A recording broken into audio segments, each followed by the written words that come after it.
आगे जय जगन्नाथ। हरि बोलो, हरि हरि बोलो, हरि हरि बोलो।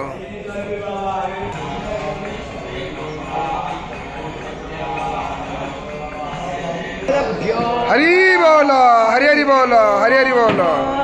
वेदो शिव शिवो वेदो वेदध्याय सदा शिवो तस्मात् नित्य प्रयुक्तेन वेद एव सदा पठेत्। ओम हरिः ओम नमस्ते रुद्रमन्यव उतोत ईशावे नमः।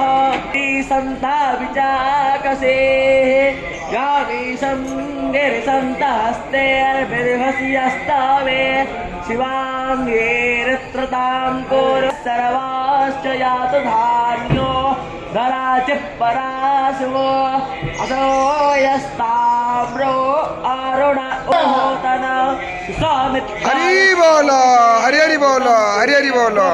होतन अग्नये जातवेदसे तन्त्वा समिद्भेरङ्गेण घृतेन बद्धयामसि बृहच्छोचायविष्ठिया ओपत्वाग्ने हविषिमते अर्घृता चेयन्तु हर्यता ससुवः समेधो मम भो अर्भो वस्परितौरीव भो अग्नाम मे देव वरिमिणा तस्यास्ते पृथिवीदेव यजनीय पृष्ठे अग्निवन् नादो मन्नादाय दादे आयन्नो प्रसने रक्रामे अर्ति सन्त्वा वायुमते प्राणो मोते अम्म सूर्यागुस्वर्गायोपो दधामि मास्पते गोर्यो ज्योति सन्त्वा वायुमते प्राणो मोते अम्म सूर्यागुस्वर्गायोपो दधामि मास्पते।